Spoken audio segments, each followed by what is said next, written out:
Hello, hello, hello. Today I am here with Amberly, and we are going to be talking about, girl, I'm so excited for this subject because we all have stuff, right? We all have things in our life that are challenging, and we're like, why is this happening to me? And Amberly is here to talk about how she's done it, how she has overcome the challenges, and she has learned her grit and grace through all of this. I'm super excited. For those of you that don't know me, I am Sabrina Victoria. I am the host here at her talk show. If you have not subscribed, girl, what are you waiting for? Hit that subscribe button. These podcasts are guaranteed to have you thinking differently about life and business. Let's jump right in. Get ready, because today's guest is about to change the way you view your world. This is Her Talk Show, hosted by Sabrina Victoria. Hello, if you're listening live, welcome. And if you're listening on the replay, make sure you hashtag replay wherever you're at so we can send you some love. We have had over 500 women grace this stage. We are adding another one to the list today. Super excited. Amberly Lago is a peak performance coach, TEDx speaker, podcaster, and a leading expert in the field of resilience and transformation. She is the best-selling author of True Grit and Grace and the founder of Unstoppable Life Mastermind. Through her book, Coaching Methods and Masterminds, she has curated unique tools to teach others how to tap into their superpower of resilience and elevate their lives and business. She has most recently been featured on NBC's The Today Show, The Doctors, Hallmark, and featured in magazines such as Shape, Fit Pregnancy, Yahoo, Forbes, US Today, LA Style, Health Magazine, Keynote Speaker Magazine, and Disability Magazine. Welcome, Amberly. Oh my goodness. Thank you. What an introduction. And we were saying before we even hit record, I was like, I am so impressed with your show, all that you've done, that you've featured over 500 women, and I'm honored to be here with you today. So thank you. Yes. Thank you for being here. I love women that understand the importance of podcasting. I think so many times it's kind of looked at as maybe like something to put on the side, maybe someday.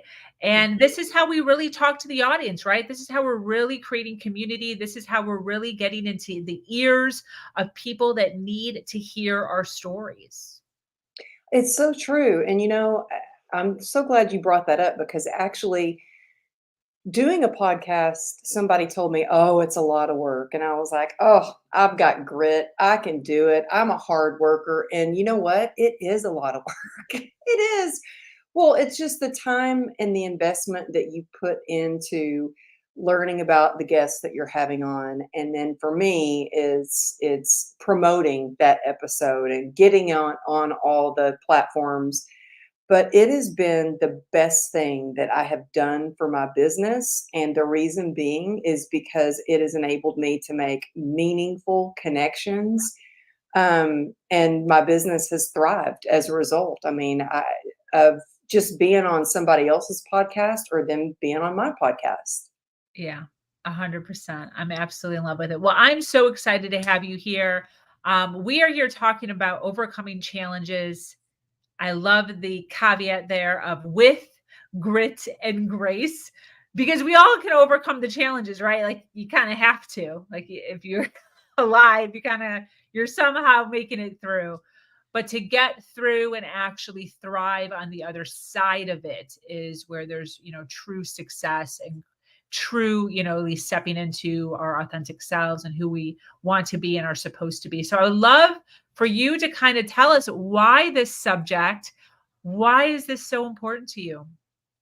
Well, thank you. When you were introducing me and you were saying she has made it through challenges and this, and I'm like, oh man, no. As an entrepreneur, I feel like there's a new challenge every day. But you know what? It's putting ourselves out there and constantly, stepping out of our comfort zone. But there will always be challenges. And I've learned a lot about resilience, especially in the last 13 years, because I had a very, very successful fitness career where I employed several other trainers. I used to teach people how to become certified personal trainers and then teach them how to run a successful business.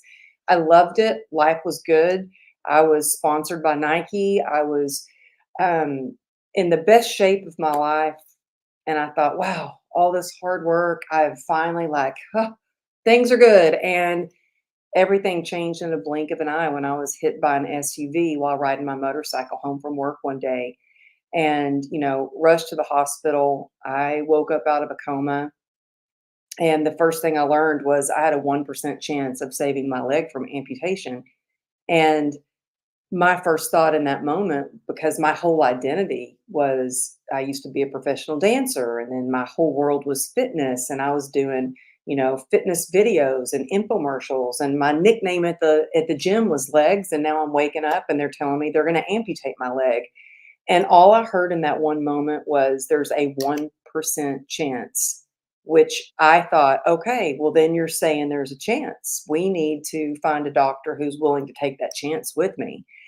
And I talk a lot about grit and grace because that's what it took to not only get me transferred to another hospital, but to then get through 34 surgeries, months in the hospital the first time, and then in and out of the hospital for years to finally save my leg. And then I had to save my business and my house. We had $2.9 million worth of medical expenses. We had a lien on our house, and I was just trying every which way to figure out how I was going to survive. And I was on survival mode for a long time. And I like that you said the word thrive because everything changed for me when I decided that I was going to thrive despite being diagnosed with an incurable nerve disease as a result of this accident called complex regional pain syndrome, which leaves you in constant chronic pain. It's actually ranked highest on the pain scale, and there's no known cure. And I was told I'd never walk again. I would never work again. If I was going to be able to wear a shoe again or shoes, they would probably be orthopedic shoes. And I'm here to share with others that we can have the life that we have always imagined, even if our circumstances have been narrowed a little bit, or our possibilities have been narrowed a little bit by our circumstances. And that takes grit, and it does take giving yourself a lot of grace along the way. And so I love to talk about resilience and grit. And, by the grace of God, it has changed my life. I'm able to work. I'm able to, and so it's never too late. You're never too old. You're never too, like, we can make all the excuses in the world, but we always have that possibility, and we can design the life we've always wanted. We just have to be willing. We have to decide, and we have to be willing to do what it takes. Yeah, definitely. I want to ask, I think one of the biggest um frustrations, I'm going to say, of individuals regarding, personal development or the healing process is this feeling, at least for me, right? Not necessarily trying to project onto other people, but I remember there was this thought inside of me of if I can't do it 100%, I don't want to do it at all, right? So Mhm. we hear this whole like, everything is, life is happening for you, not to you. And there's this thought that I would always have of like, if I can't be in that mindset all the time, where like positivity, motivated, and like life is for me, not against me, then I don't want to do it at all. Like I'm 100%er in all areas. And I think there's this misconception sometimes of like, we hear someone like Amberly share this story of how she got through. And there's Well, this I have to. I there's was this it there's was a this shit show for a misconception of while. like you were positive the whole time and the whole time everything was perfect. So I love for you to share like what are the ups and downs? What are the negativities? What is the like upside of knowing this and then still the grace?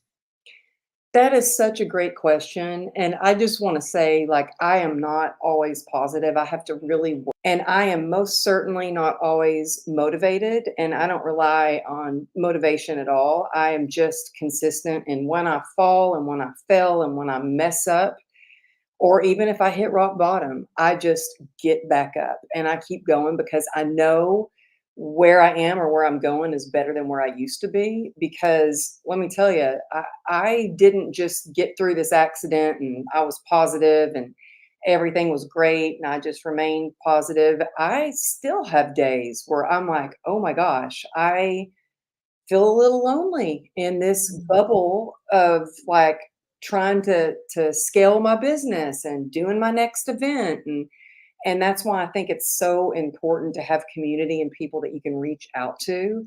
And so I think it's not about always being positive, but shifting your mindset when you catch yourself going, slipping into the negativity to be able to catch it and switch it. And I think the thing that has helped me the most with that, and I noticed this when I was actually in the hospital, and this was when I was there the first time, and my leg was held together by these metal rods. It was completely crushed into pieces, and all it was completely exposed. And every 3 hours, the nurses would have to peel these bandages off my exposed leg and reapply new bandages to try to prevent infection. And I would just lay awake in the hospital and watch infomercials and look at the clock and dread the moment that those nurses would come in, and it was pure torture.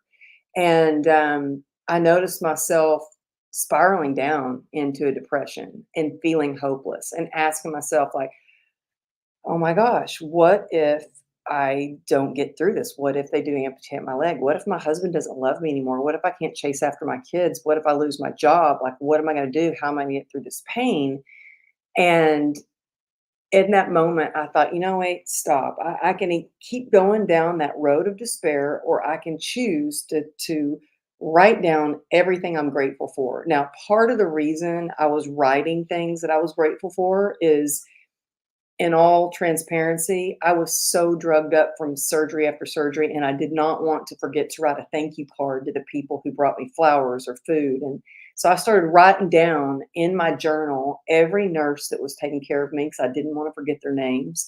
The team of doctors that I had, the people that were coming in giving me gifts, and I realized in that moment, wow, when I focus on these thank you notes and writing what I'm grateful for, it changes the way I feel, and Wow. gratitude is alchemy. It changes what you can't do into what you can do, and what you don't have into what you do have, and every day, I still write down 10 things I'm grateful for, and I have a gratitude practice, and I say practice because it's not always easy, but I think it's so important, and it will shift the way you feel. I woke up today in pain still, overwhelmed with a crazy busy day, and feeling myself kind of sinking into, oh my God, how am I going to get through this day? And I thought, you know what? Do what you need to do to get your mindset right. And so I use this app. I'm not affiliated with it or anything, but it's called My Spiritual Toolkit. And um, it has a button. It's your gratitude list. And you write 10 things you're grateful for. And then you click a button and you can share that with your friends. And I have a group of ladies, we call ourselves the God Squad, and we share our gratitude with each other every single day. So it's Wow. one thing to feel grateful, to write it down, to share it, but when you see what somebody else is grateful for, it shifts your whole perspective, and it's the best medicine. And that has really helped me. And I think it's also asking yourself the right questions. And so instead of me going, how and what am I going to do? I focus on why I'm going to be resilient and get through this because I want to be an example of resilience to my daughters. And another thing that really helps me is being of service to others, Mm. and using my strength instead of trying to use my strength to like suck it up and try to do it all alone, to use my strengths to be of service to others and their success. And that is where fulfillment really is. Yeah, definitely. And I so relate to the taking your mind off of your own Hmm. putting it towards others for sure. Leaps and bounds with pivoting your mindset, taking it away from the negative and into the positive. I have a question here from Adam. He says, "You say things along the lines of what if." Maybe not you, but just in general, I think he's talking. Why do people find it so easy to turn to looking for excuses to get out of situations to prevent them to grow within their own life? So I guess, why do you think people turn to excuses to get out of situations versus maybe personal development? Well, I think that if something's really important to us, we'll find a way to get through it or to do it. Um, for me, it, even though I had every single doctor telling me, like, you need to be on antidepressants, you're never going to walk again, you need to get back in your wheelchair. I was like, no, I'm going to walk again and I'm going to work again. And so I think it's really important again to focus on why it is that you want to do what it is you want to do, whether that's with your health or that's with your business or that's in your relationships, but to focus on your why, because that activates the human spirit. It activates your heart, and the human spirit is powerful beyond measure.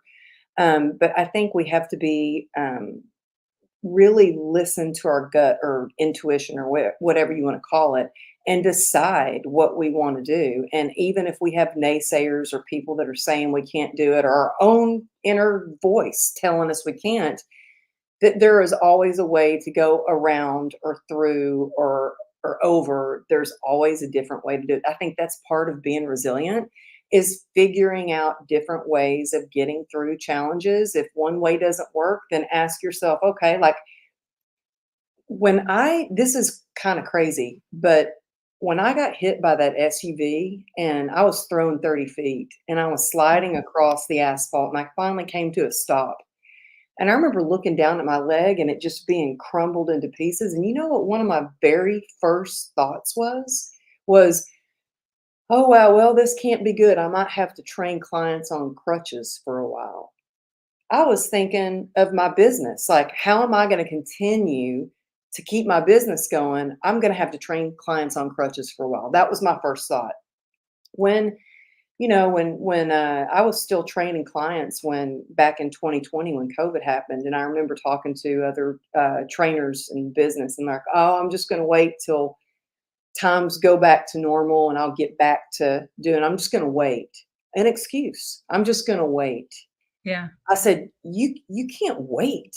Time is never going to be back the same. Resilience isn't about going back. It's about choosing the courage to move forward and Yeah. have the life you've always imagined. And so, like, when COVID happened, I switched all of my clients from in person to virtual, and we did everything on Zoom. In 1 week, I had switched my whole business. So Wow. my business started actually booming because I offered that. I switched all my speaking events, all of them except for I think two got switched to virtual. And let me tell you something. I said at the beginning of this how impressed I am with you and how tech savvy you are, and that's because 6 years ago, I didn't even own a computer. I didn't know how to work Zoom. I didn't have social media.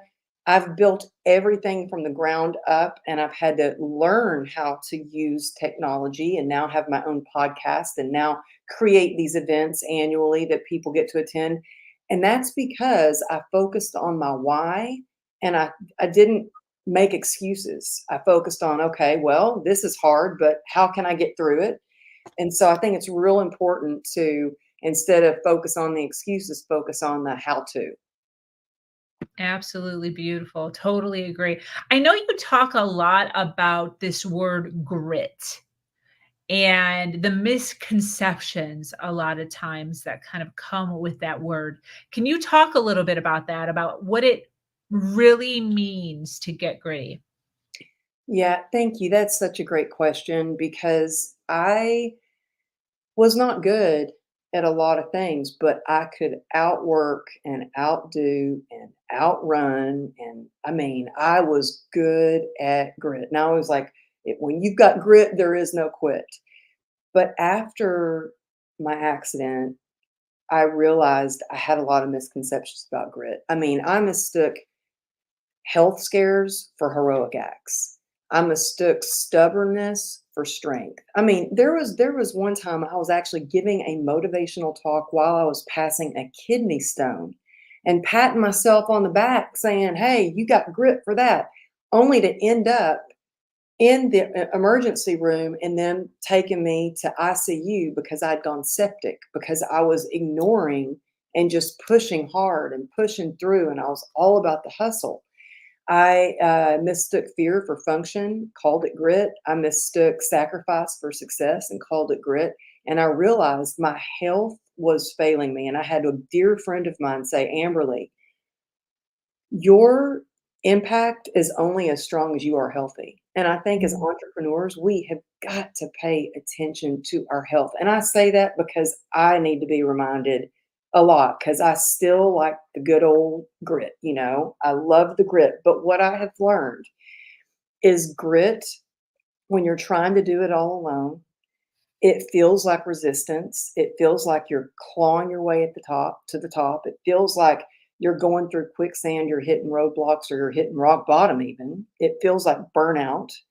But grit with connection, that's where resilience is truly born.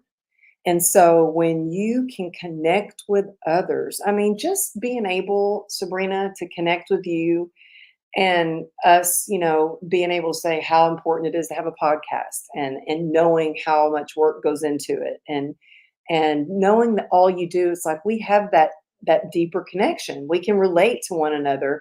And so I think that, when I got sober, so I started drinking after my accident and I could not get out of pain. I went from being this elite athlete, never was a drinker, to becoming an alcoholic. I could not stay sober. By the grace of God, I got sober in 2016. I wouldn't be able to stay sober if I didn't have community. I Mm. mean, alone we're strong, together we're unstoppable. And so grit plus connection is where you find your resilience. Beautiful. Absolutely.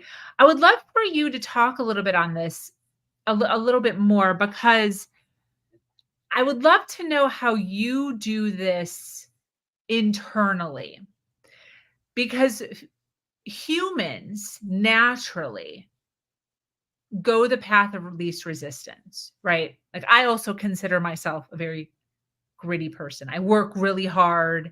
I'm relating to everything you're saying. Like I do all the sacrifices. I go the extra mile. It's like the only thing I have is my work ethic and I know that I can outwork anybody. And that is what I'm gauging my success on. And I'm also very cognizant of like I'd really rather do nothing. I get You it know, because I just discovered Netflix. And I wish I never, ever would have discovered Netflix. I think I have that addictive personality where I will go all the way, like go hard, and I will like go for it. Or I found a series on Netflix, and my husband's like, "You seriously stayed up and watched every single, like, you're finished with the whole series?" And I'm like, "Yeah, I'm right there with you." And I think it's human nature, and I think where it helps me the most is being able to connect like this and share that, hey, man, we are not alone in our struggle. And I think the opposite of addiction is connection. So when I find myself slipping into anything where I'm like wanting to binge Netflix and I mean, I feel guilty even saying that because I never even watch TV. My husband, when he first came to my house, he's like, "Where's your TV?" I'm like, "Oh, I don't have a TV." And now for me to go, this many years later, I've discovered Netflix. I'm like, I can see where it's addictive. But I think that when I feel myself start to slip in that, I catch it, I honor it, and then I'm like, okay, I need to connect. And that is either, I go to one of my recovery meetings, I reach out to a friend, I reach out to another entrepreneur. Every single person that I reach out to, especially female entrepreneurs, they're like, "Oh my gosh, I feel this so much. Thank you for sharing that with me." Yeah. I had a message just this morning because I reached out to another female entrepreneur and she goes, "Your message just made me cry. Thank you for sharing that. I don't feel alone." And when we can come together and just share what we're going through, we can get through, and and then we can also find joy for the journey. But I think Yeah. it's normal to have times where, I mean, me anyway, that's why I think e even like with going to the gym, there are times I get to the gym and I sit in the parking lot and I start scrolling through Instagram and I have to talk to myself. Instead of listening to the inner critic or listen to the excuses, I've learned to talk to myself and go, "Amberly, you better get your butt in the gym. Get off Instagram, Yeah. get your butt in the gym because you're going to feel better after." So it's like sometimes we have got to stop the inner critic, stop the excuses, and learn to talk to ourselves. And also, Sabrina, I think it's so much about who we surround ourselves with. We got Mm. to stick with the trailblazers and the go-getters and the puppy uppers instead of the doggy downers. Yes, the puppy uppers. I love that. And I agree 100%. And that goes right back to your community, that you're talking about as far as making sure that you're surrounding yourself with the right people. It's easy to fall into a state of excuses and I need to self-care, and those actually being fear, procrastination, hidden. So I think that Mhm, there's a balance there. There's a balance there of, yes, grit and, um, doing some self-reflection. mhm. For I would sure. Yeah. That's why when I wrote my book and I did not have a title for it. I could not figure out what I was gonna I mean, I was really like, I told my editor, I was like, "I don't know what I'm gonna call my book." And he's like, "Don't worry about it. It's gonna come to you. You're gonna see it. You're gonna hear it. You'll dream about it. You'll be, it something will come. Don't worry. Just let it go. It'll come." And I had gone to the barn and my daughter's a horseback rider. And one of the other moms, I had just posted on Instagram that I didn't have to have another surgery. I had a non-union between the bone, and it had taken 2 years for my leg for the bone to completely grow back. There was 2 inches of missing bone, Wow. and, I just posted a picture of the X-ray on Instagram, and I was like, "I'm so happy I don't have to have another surgery. They don't have to take bone from my hip and put it in my leg," and I got to the barn, and this mom, I walked up, and she goes, "Amber, my God, girl, you've got grit and grace." And I said, "Can I use that for my title?" I said, "I like true grit and grace because that's what it takes Yeah. a lot of times is it does take grit and hard work, but it takes the grace giving for me, it was the grace of God that has helped me through and kept me sober, but giving yourself grace and having a community along the way that has been there that I'm so grateful for. Mm. Yeah. Would you say that the true grit and grace is how you have learned to move through pain? Yeah, I would say, I mean, look, I had a lot of haters come out of the woodwork when I was on the doctor's TV, because they interviewed me for about 10 minutes and they shortened it to like 3 minutes.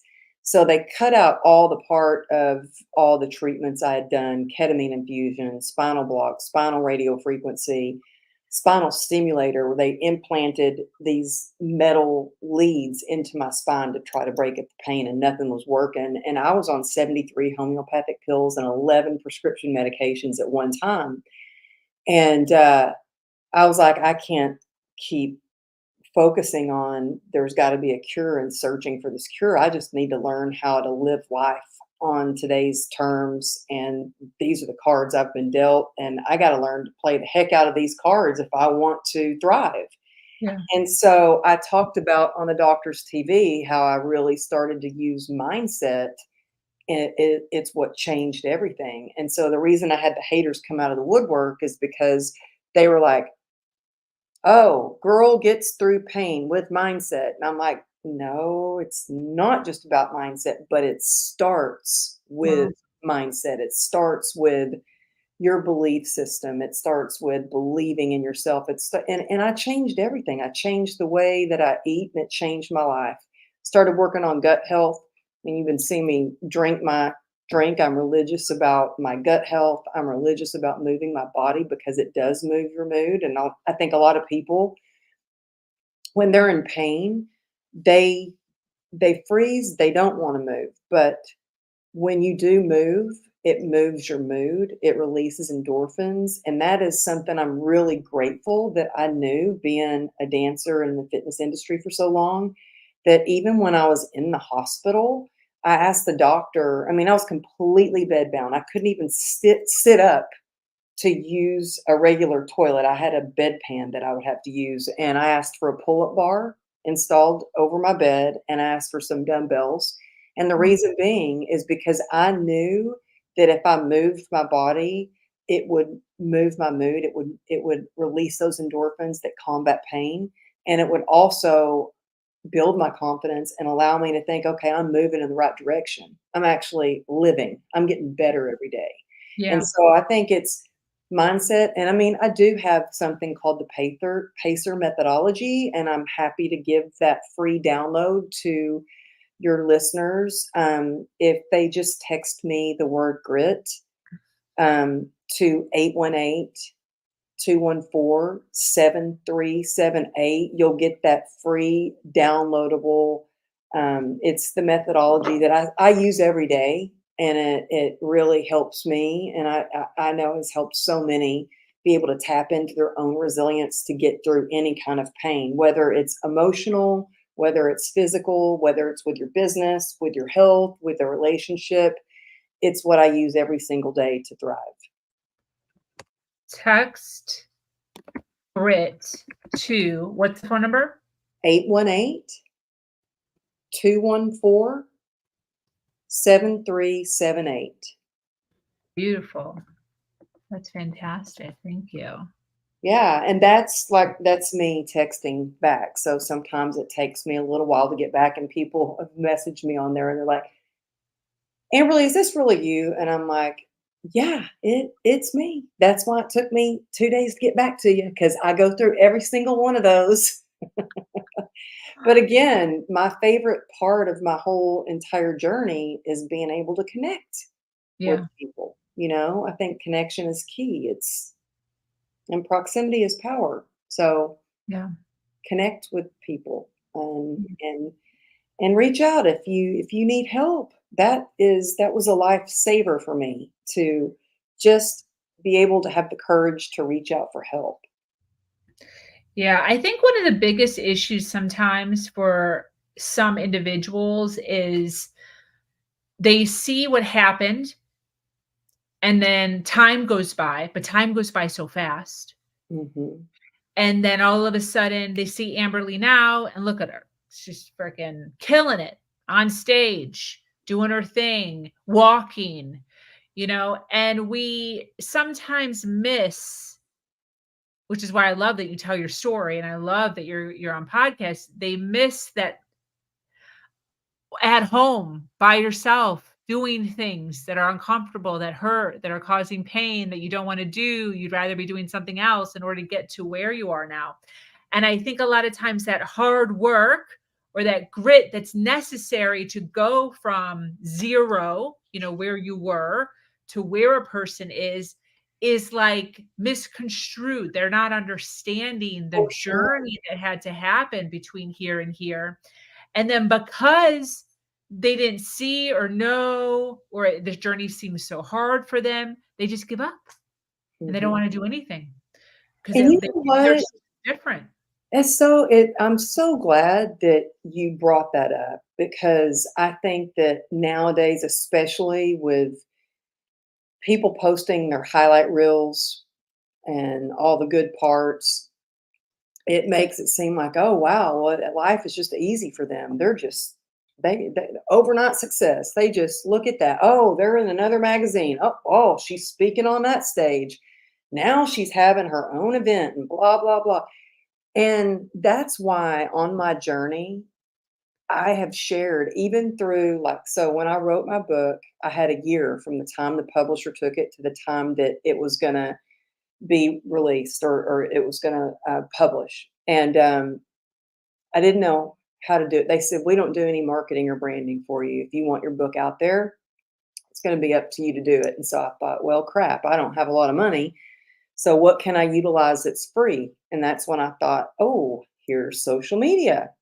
I don't know how to work Instagram, but I am going to figure it out. And I made a commitment that at least 5 days a week, I was going to find a time. And the only time that was for me was 6:30 in the morning before I got my daughter up for school and before I started clients and before I took care of so many other things, that was my time to post. And I was committed to posting every day something of value. And I was like, I'm just going to post my journey, and I'm not going to all of a sudden say, hey, I've got this book and it's a bestseller. Oh no, I took it was old school building this community, and I took them on the journey with me, and I shared that I had doubts of, oh my gosh, who's going to want to read my book? I'm freaking out because I'm writing this book, but what I've committed to do is every day at least write one paragraph. And so I would always share the obstacle, then share the solution and share the benefit. So they would see there were days where, yeah, I was on a TEDx stage. I was doing a TED talk that's on TED.com. I was on such a high after giving that talk. And do you know, afterwards, there's an after party. And I had this one girl who had arthritis that came up to me. And my whole talk was on pacing through the pain, like how you get through pain. And I had some shoes on that I had never worn, but the only kind of shoes that I can actually wear are some old boots because my ankles fused and stuff. But for this talk, I was like, by golly, I am going to fit these shoes on. I'm going to stand on that stage for a little bit in these shoes. She came up to me and said, well, if you actually have that much pain, how are you even wearing those shoes? And believe me, they were not high heel stilettos. They were like a little like wedge, And I looked at her and I said, do you see what I'm wearing now? I'm wearing my old boots with this fancy dress. I said, no, I am in pain and it's hard for me and I struggle, but I decided this is what I was going to do. I didn't know how I was going to do it. I didn't even know how I was going to wear those shoes, but I did it. Yeah. And so I think it's easy for people to judge things that they see on social media, or they imagine things like, oh, well, life must be so great for her. And I know it's hard even for my husband, because I will go to an event and, I just got back from Vegas where I got to be on stage with Ed Milet and Tim Grover. Actually, that basketball is a signed basketball from Tim Grover. It was amazing. I'm about to walk on stage and they're like, do you want pyro and smoke? I'm like, yeah, I want it all. And I mean, it's unbelievable. Then you're signing books and it's like it's amazing. Then you crash and you Yeah. come home, like the adrenaline's gone. Yep. The pain sets in. So when I get home and get off the flight, my poor husband sees me as, oh God, here we go again. She's got days of a flare up she's going to have to recover from. And he's even said, people don't see that side of you. And I do share that sometimes. Yeah. They're like, they don't get that, Amberly. You go out there and you give them all this attention, you give them your best, and then you come home and you crash.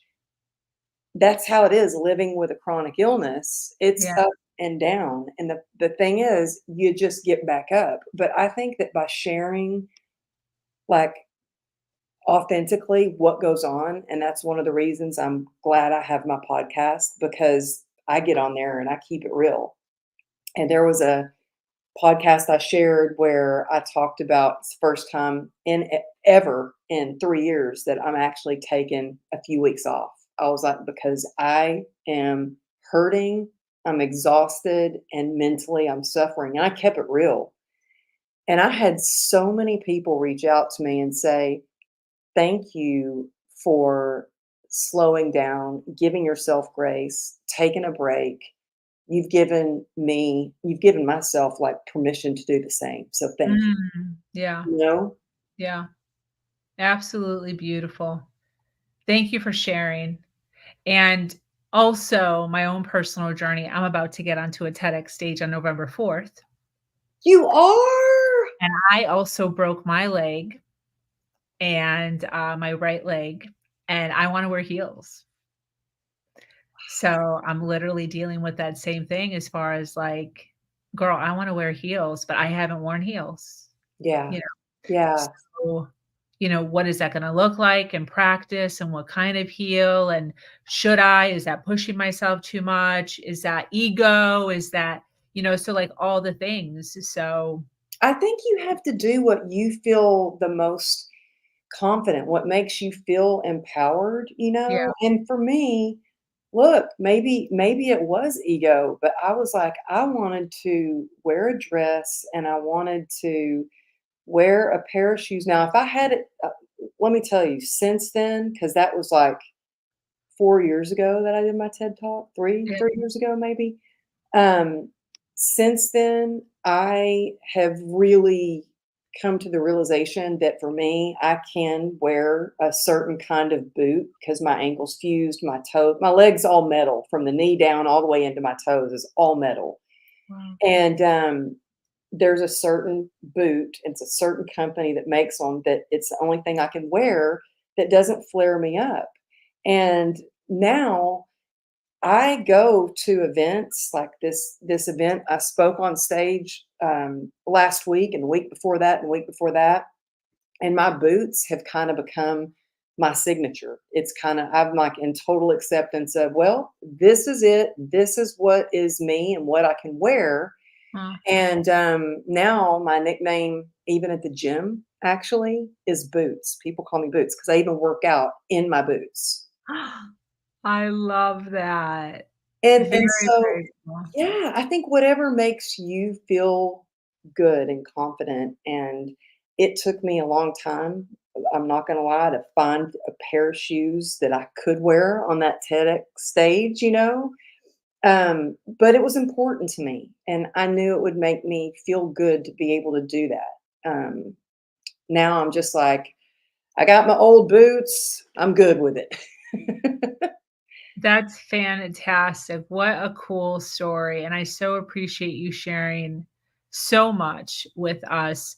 We're obviously getting a really good idea of who you are, what you do. Can you do me a favor? We have a ton of people watching live right now. Can you share with us who you help and who should be reaching out to you? Who do you help?